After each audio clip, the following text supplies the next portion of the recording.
Hello and welcome back to Cult Leader. I'm your cult leader, Spencer Henry. And cult babes, as you can see, I'm a little bundled up today. We've got the beanie on. Okay, if you're watching this on YouTube, which you should be, youtube.com/@cultleader, then you will see that. But today, in some very exciting news, we in Nashville had our first snow, a little flurry, and God, I gotta tell you, coming from California, it was real exciting for me. I've been in the snow, grew up, we went to Tahoe, living in Southern California. You go to Big Bear, you go to Lake Arrowhead, you expect it. But today, it just all of a sudden was real cold outside and it started snowing. And I thought, what better way to embrace this cool weather than sitting here with you in my cozy little office to tell you a horrible story. But it's one that has been highly requested, like countless times over the years.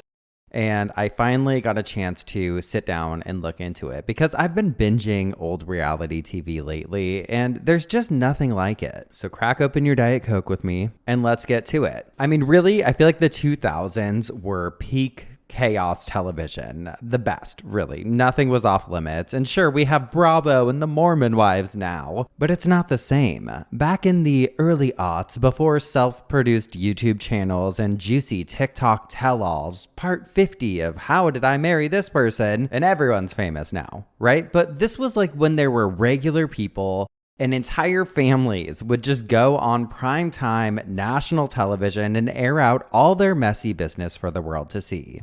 Why? Well, I don't know, but a lot of people did this.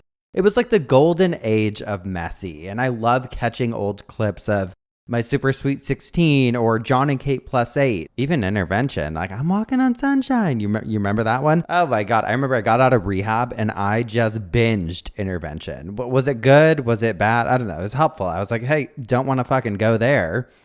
I actually knew a girl who was on that, but that's another story for another day. But even like the simplistic shows had so much juicy drama to them. Like, remember Trading Spaces? If you guys ever watched that, why did we ever think that was good design? It was crazy. It was like, we're gonna glue Easter grass to walls and we're gonna do aluminum foil art installations and spray paint tires as coffee tables. Why the fuck not? I mean, it's crazy. It's giving like tweaker home projects while on a bender. Like, I'm gonna take this apart and put it back together again in a way that nobody expected. But the fucking best was when people hated the remodel of their home and they're like, I don't want this at all. It's just so good. You can't write that shit. And then everyone's like, oh my God, they hate it. I can't believe they hate it. They said they liked pool once, so we turned their bed into a pool table. Like, I just don't get it. But it was good. My personal favorite, I've been re-binging. It's problematic, okay, but it's The Swan.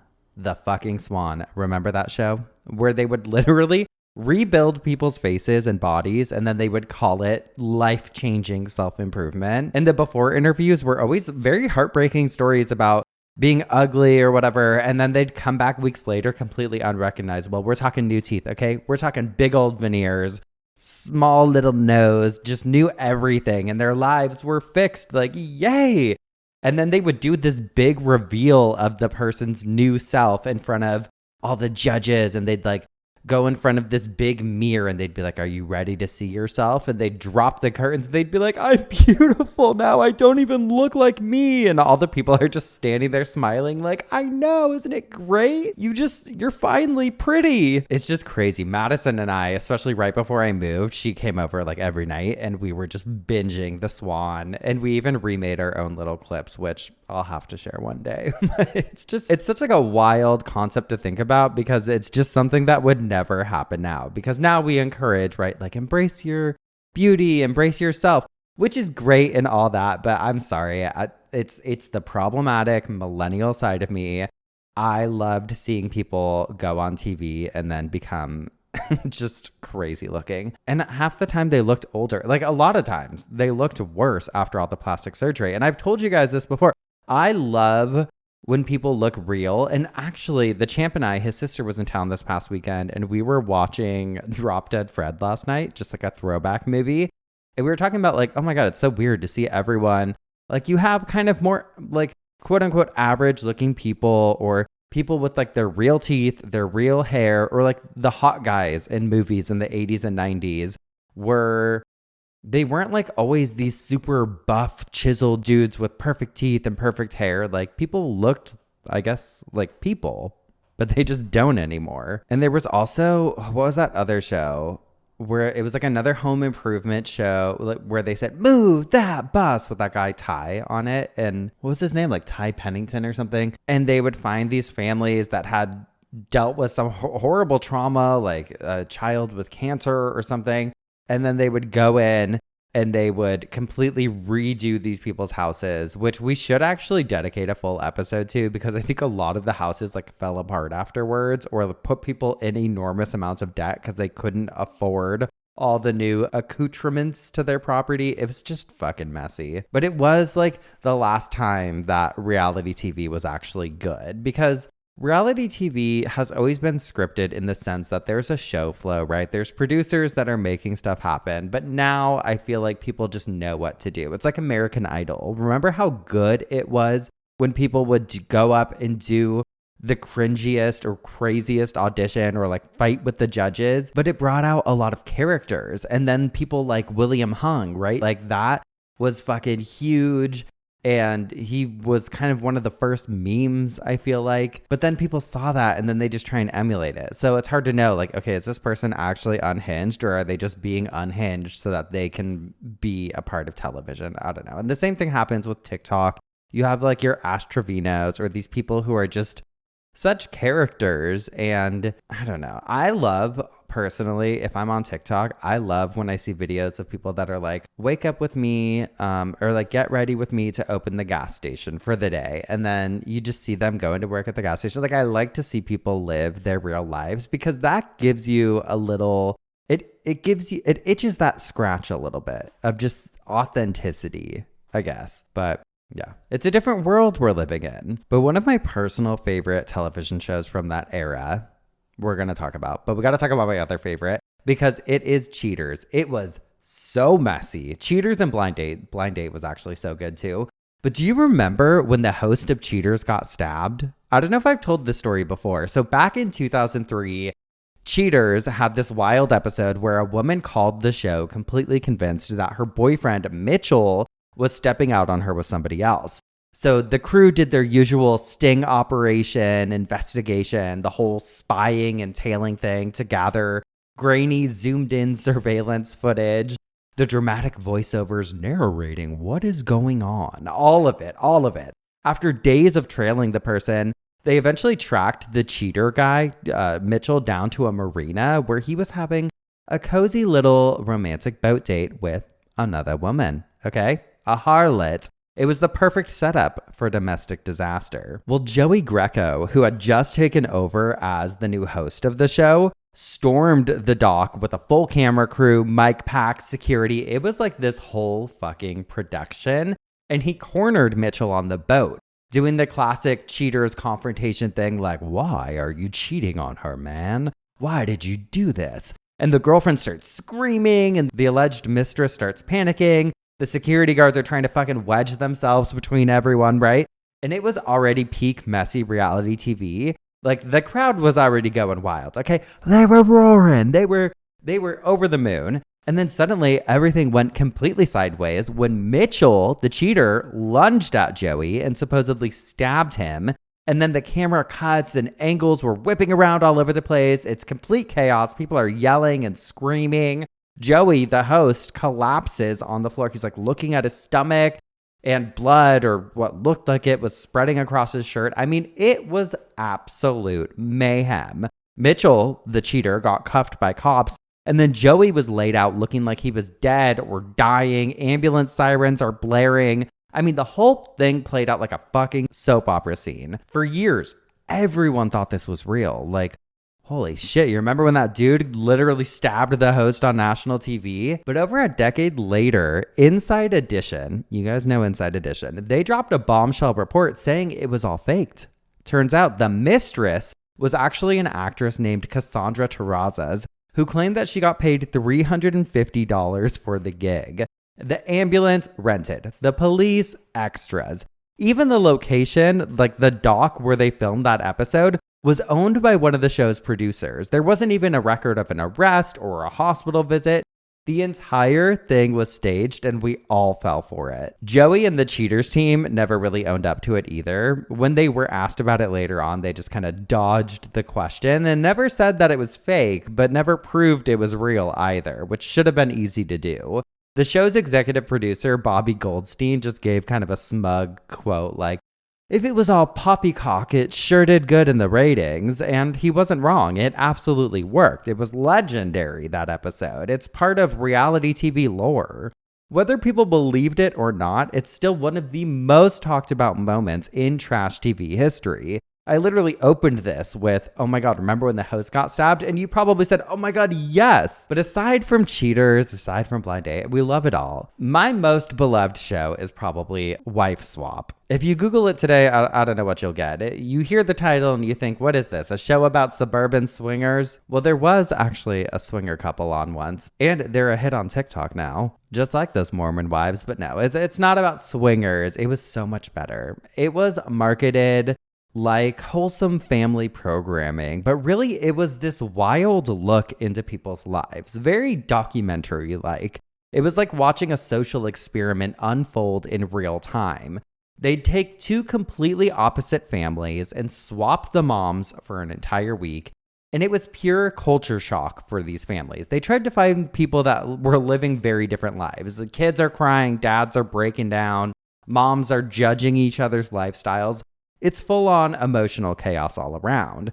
And at the end, both couples have a final meeting where they sit down and they lay everything out on the literal table in front of them. And they have to sit there and hold back what they really want to say while pretending that they'd learned something new from the experience. I mean, sometimes they kept it fucking real, like today's episode that we're going to be talking about. They just hurl a few insults about parenting and then go back to their regular lives. Some episodes have faded from memory, but a few of them have definitely stuck. Mostly for the quotes. I mean, let's be honest. Bacon is good for me and she's not Christian. Gargoyles. It's just so good. And then, well, some were famous for less humorous reasons. Call him infamous. Now come back with me to talk about this one episode about a bluegrass family from Ohio, the Stockdale Family Band. If you watched the show, you probably remember them. They had a wholesome, devout, all-American image, but ended up making headlines years after their television debut for a whole different reason, a much darker reason. Allow me to jog your memory, and just bear with me because you'll see where I'm going. So in this episode of Wife Swap, we have the Stockdales, Tim and Kathy and their 4 sons, Calvin, Charles, Jacob, and James. They were the kind of family that looked like they'd stepped right off of a Pioneer family movie set. The kids all look incredibly like the father. And I'm talking modest calico shirts for Kathy, suspenders and tucked-in plaid shirts for the boys, and a life that revolved around their family and their farm. Their home was on several acres of rural land outside of Beach City, Ohio, about 60 miles south of Cleveland. I don't think there's a beach there. Why is it called Beach City? We don't know. The nearest store was at least 30 minutes away from their farm that they were living on. And that was their whole world in this little neighborhood where the community describes it as peaceful, a little frozen in time, but nice. In the beginning of that episode, the mom, Kathy, says they moved from the city to the countryside in Ohio to raise their boys with wholesome values and protect them from moral decay. And they kept their distance from what they saw as corrupting influences. Tim, the father, was a fiddle player who worked in construction management, and he believed that rural isolation was the best way for his children to build character. He wanted to raise good sons. Homeschool lessons in the morning, farm chores in the afternoon, and bluegrass rehearsals at night. That was their routine, day after day. There was no spontaneity, no lazy Saturday morning cartoons, no mall trips or movie nights, no TV altogether. Definitely no video games, no dating, no secular entertainment, and especially no rock or rap music, baby, because that is from the devil himself, okay? You're not going to be listening to Eminem's new album. You're not listening to that Marilyn Manson who took his ribs out to do who knows what. Slang and profanity, it's not in their vocabulary. Oh, darn was just about as edgy as it got. It's like the fucking Brady Bunch, okay? That's what they're giving. In 2008, when this was filmed, by the way. Even their internet access was filtered and limited, pretty much only used for booking gigs for the family band, which I do love. I gotta pause and say, I do love the idea of just having like a little family band, like a little bluegrass band. It's cute, okay? We're not talking shit on that. I like that. But there was no chatterbait under Kath's roof, okay? You weren't looking at no website where some girl's flicking her bean out there, okay? If you know what I mean. But those boys really did it all out there on the farm. They lived a full pioneer life. They grew their own vegetables, raised livestock, killed their own chickens, and cooked every meal from scratch with all of those ingredients. Again, I like that simplicity, right? You can appreciate it. The boys learned discipline through work and what Kathy called the right attitude, which is where it airs a line of getting a little controlling, right? Because just because the job's done, she would say, doesn't mean it was done in the right way or with the right attitude. Everything in these boys' life was scheduled. Their allowance was paid through a strict homemade token system, little round coin things that she would hang up on a chart that she made. And it was used to buy things in the Stockdale marketplace, they called it. They're not going to give them cash, right? Cash leads to freedom, which could lead to sin, all kinds of things. It's a slippery slope, people. But one of Kathy and Tim's biggest teachings was there's no freebies in life. No handouts, not even personal free time is free. So the tokens they earned could be used to buy privileges at home, like 10 tokens got you time with a book that wasn't part of the homeschool curriculum. 20 tokens bought a half hour of Christian AM radio. I mean, could you imagine being a teenager? You're saving up just to listen to a random preacher talk for 30 minutes. I'd be pretty pissed off myself. Like, let me watch something. Bluegrass music was the one exception, however. They were all on the same page with music, and it wasn't just a hobby anymore. They found a way to make it the family business when they launched the Stockdale Family Band. And they played all around at different county fairs, church festivals, and small town venues across Ohio, as well as neighboring states, starting in around 2004. Kathy managed everything as their momager. She ran a tight ship, too. She handled the bookings, the finances, the matching denim plaid and outfits, the press photos, whereas the father, Tim, handled the musical direction and built the brand as God's Bluegrass Family, claiming their music was proof that family unity, faith, and hard work could exist in perfect harmony. You see what I did there? Harmony? Huh? Anyway, that was their message to the world. And that's why they thought going on Wife Swap in early 2008 would be a good idea. A chance to show America what wholesome discipline looked like on primetime TV. And you have to think about this for a second, because I do always wonder, like, what is the motive with certain people that are willing to go on reality television, especially when it comes to those shows like Maury or Jerry Springer or Montel Williams? Like, there was such a inquisitiveness that I've always had, like, why would you do that? And sometimes it is simply just people wanting to be on TV, people wanting to be famous, or sometimes they are just fucking wild and they're like, hell, why not?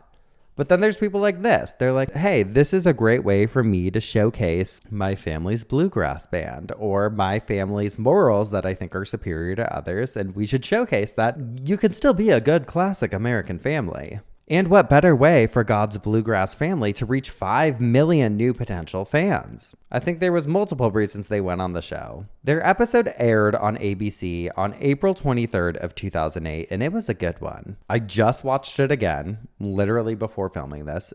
It is on Hulu, season 4, episode 15 of Wife Swap.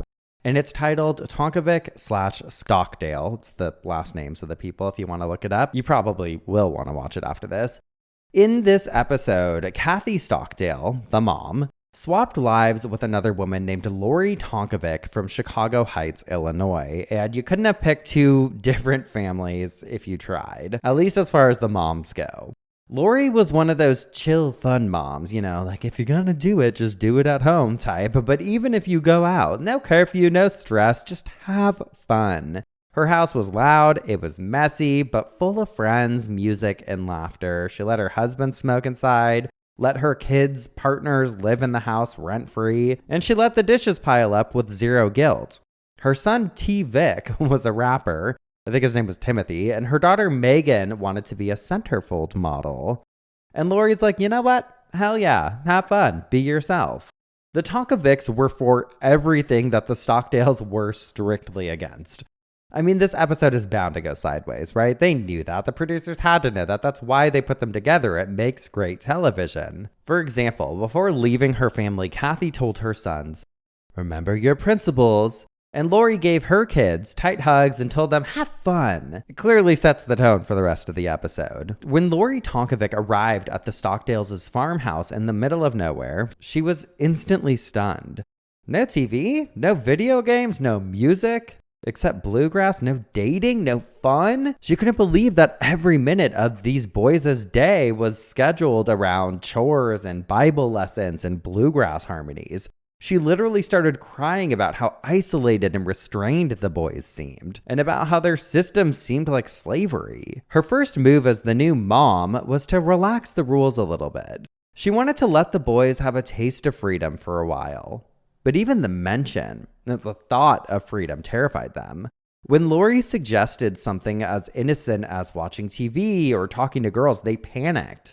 Jacob, especially, who was 16 at the time, froze up and said he feared burning in hell for breaking his parents' rules. This wasn't giving regular teenage guilt about disappointing a parent. It was more like fear of eternal punishment, that religious trauma, hell obsession type of teenage guilt. The father, Tim, stepped in, trying to shut it down immediately. The dads usually do that in the episodes, but they also give in pretty easily. Tim pushed back hard and aggressively. He insisted that godly order couldn't be compromised for entertainment and said something like, "If you give them too much freedom, they'll choose wrong."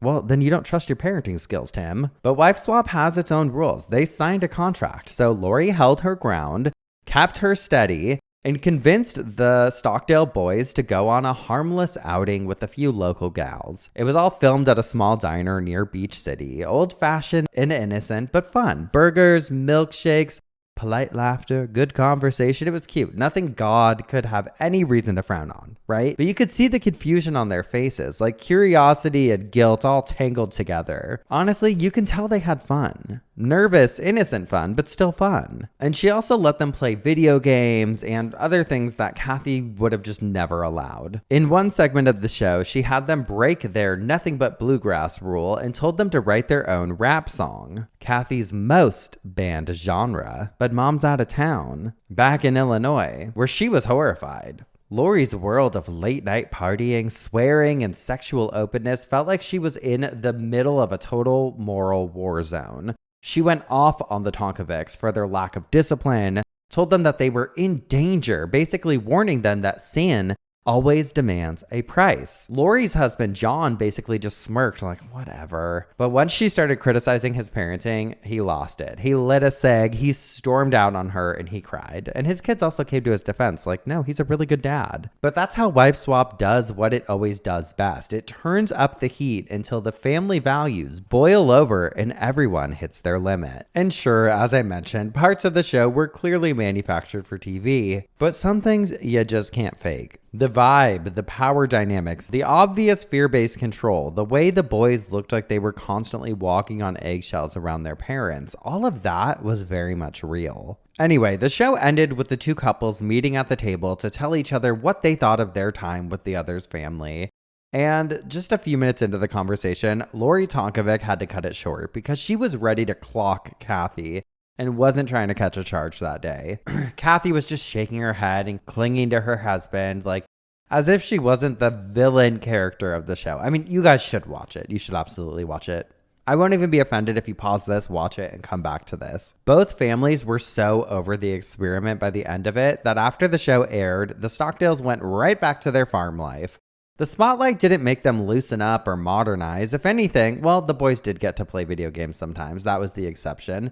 But the episode just made them double down on their values. After the show aired, Kathy told a local paper she was proud of how her boys stood strong in their faith, even when tempted by what she called the world's chaos. She saw it as proof that her system worked. The family's appearance made them local celebrities for a while. Reporters loved writing about their pure family life. The Canton Repository and other smaller Ohio outlets described them as faithful, focused, and fun. They'd show up at Ohio bluegrass festivals, county fairs, and church events in their matching denim shirts and bolo ties, love, and strum away for wholesome Americana and old-fashioned family values. Their group kept performing throughout the late 2000s, and they even recorded a few local radio spots. From the outside, it looked peaceful, even charming.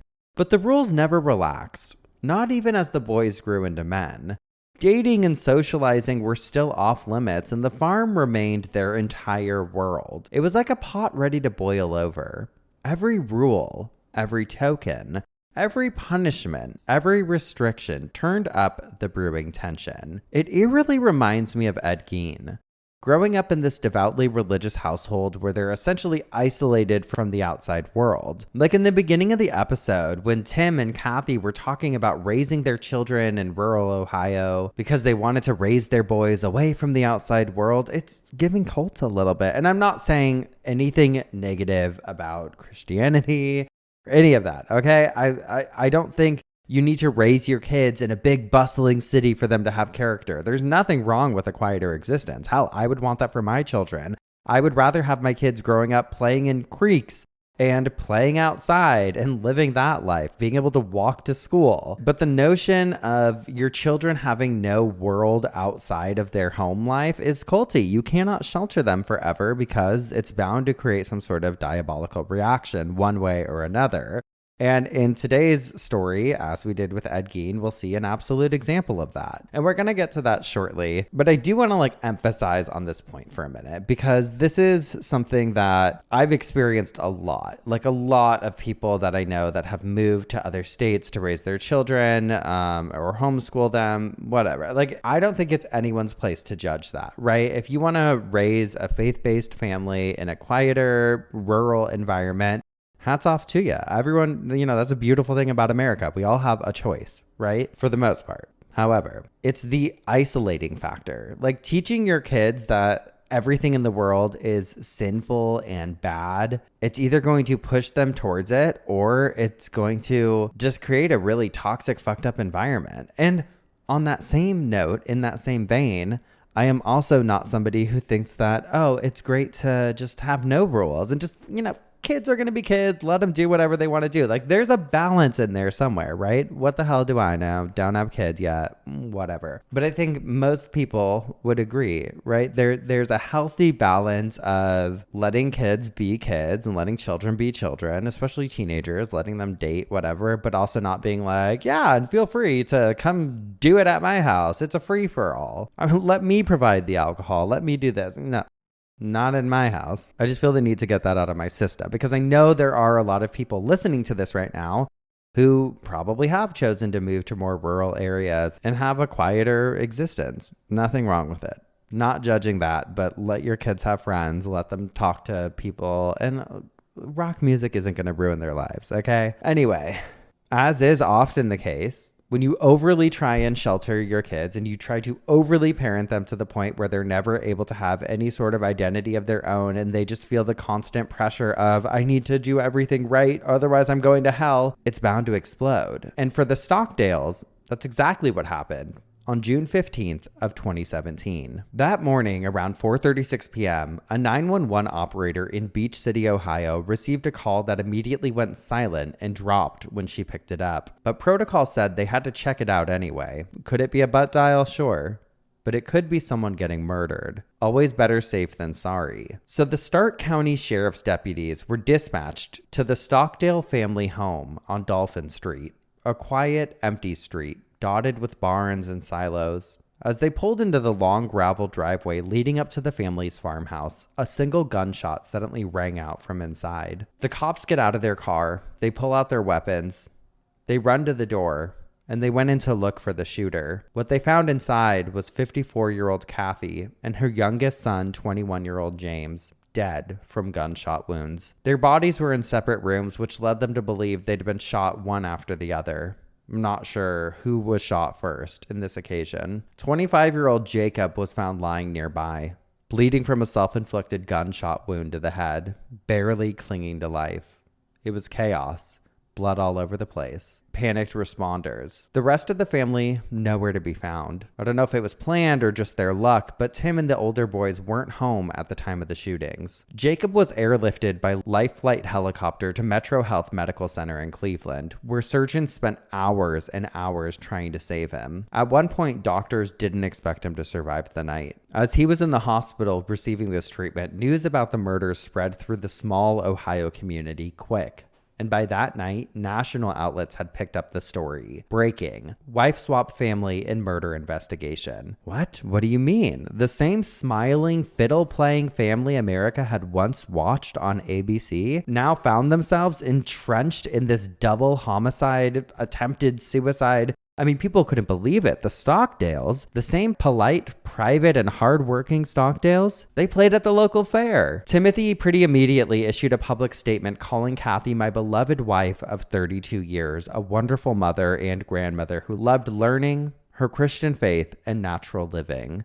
He added that the family was heartbroken but committed to prayer. But at first, no one had an explanation to why it happened at all. Stark County Sheriff George Meyer told reporters there was no clear motive, no note, and no prior domestic calls to the home. Just told them the investigation would continue. Even though everyone assumed Jacob would probably die from his injuries that day too, the doctors managed to pull him through. It was a miracle. He underwent multiple reconstructive surgeries to repair his jaw and skull, followed by months of inpatient rehabilitation. For a long time, nobody knew if he even understood what had happened or what was going on. That made it tricky for the sheriff's office to charge him right away. They had to wait until he was stable and coherent enough to stand trial. So for a while, there wasn't much news beyond that. A GoFundMe was started for the family to help with funeral costs and whatever, which you gotta question it. Like, okay, well, what happened to their beliefs about no handouts? Let me not go there. But Kathy and James ended up being buried together in Fairmount Memorial Park. Local radio stations played the family's old bluegrass recordings as tributes, but the band, obviously, was finished. Timothy and the older brothers stayed mostly out of sight. Calvin, the eldest, later said the family was relying on faith to get through what words couldn't. After this atrocity, people around town said they'd sometimes see Tim at the feed store or post office, just quiet. He kept to himself, polite nods here and there. But people were still wondering, what the fuck could make a son like Jacob turn on the family he'd been raised to defend? The same boy who used to play fiddle beside his brothers and quote Bible verses. What snapped? Well, everyone had a theory. Some said years of repression and isolation finally cracked him. Others blamed it on undiagnosed trauma, or maybe the moral pressure of perfection had built up until something in him finally broke. A few speculated about religion, about fear-based parenting, but nobody really knew for sure. The sheriff's office stayed tight-lipped throughout the entire ordeal, saying only that motive may never be fully understood. And then, in October of 2018, about a year and a half later, the big news came out. After months of recovery and rehab, once doctors cleared him as competent, Jacob was officially indicted by a Stark County grand jury on 2 counts of aggravated murder with a firearm. He turned himself into the Stark County Sheriff's Office in Canton, Ohio. He walked in calmly and surrendered without drama or incident. But there was a twist. He pleaded not guilty by reason of insanity, and he was sent to a state psychiatric hospital in Massillon for evaluation. He was placed under close observation at Heartland Behavioral Health Care, where he stayed for nearly 3 years while awaiting trial. And he did not want to be in there, babes. He tried to escape not once, but twice. And the first time was in November of 2019. He hid behind a cart of library books being rolled out of the facility and tried to sneak through a service hallway. Love the Disney Channel-esque escape plan. And then the second time, in December of the same year, he tried blending in with a group of visitors walking through the main exit, hoping to slip past guards unnoticed. But both times, guards caught him before he could make it out, and the hospital increased his supervision. Eventually, the doctors were like, okay, he's fine, or at least fine enough. After years of observation, Dr. Arcangela Wood, the court-appointed forensic psychiatrist, concluded that Jacob was legally sane at the time of the killings. She even wrote in her report that he didn't suffer from any severe mental illness and that he understood the nature and wrongfulness of his actions, and that he was capable of standing trial. By 2020, the pandemic had pushed the court calendar back again and again, and just like it pushed everyone's life back then. Pre-trial hearings were canceled, jury selection was postponed, the case sat in limbo while Jacob stayed confined at the hospital. By then, he was 30, thinner, his hair had grown out, and his once boyish face was scarred with surgical scars from his surgeries, almost unrecognizable from the clean-cut bluegrass kid he had been on Wife Swap. During this time, his family stayed silent. There were no interviews, no statements beyond court filings, but when the trial was finally set to start, they sent letters to the judge asking for leniency, saying they still loved him and were praying for his healing. The dad, Tim, and the older son said in court filings that they had forgiven him through faith. They were seeking peace rather than punishment, and they hoped the justice process would bring closure. In May of 2021, just a week before jury selection was set to begin, there was no more speculation about whether Jacob was going to testify at trial. No need, because he changed his plea to guilty. As a result, he was sentenced to 2 consecutive 15 years to life terms. One for his mother, one for his brother. So at least 30 years in total. The court also noted his prior attempts to escape as evidence of intent, not insanity. No death penalty, no appeals, no more press conferences, just a quiet end to a wild case. Jacob is currently serving his sentence in an Ohio state prison. Records show he's at the Grafton Correctional Institution, and if he behaves and survives the system, he'll be eligible for parole sometime in the early 2040s. So we'll just have to wait and see what happens. And that is all I got for you this week. It's sad and it's crazy, honestly. It's actually eerie and kind of depressing going back and watching the episode once you know how it ended up. They seemed like a really sweet family, all of them, including Jacob.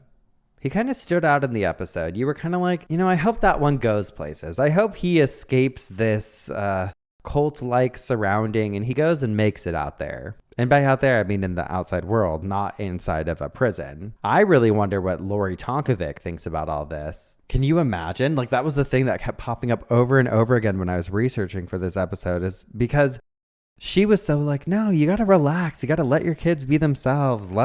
Chill out a little bit. She was probably like, see? But as far as the Stockdales go, we can just hope that they find some sort of peace. And it seems like they have through forgiveness, through their religion. And so that's all you can ask for. Can't say I'd say the same. Wish I had that kind of faith in my life. But if somebody murdered my mother and brother, I don't think I would find forgiveness for them. I'd say lock them up, baby. But that's where we're going to leave things for the week. I will see you next time, and until next time, it's great to raise your kids with faith, but just remember to give them grace. Goodbye.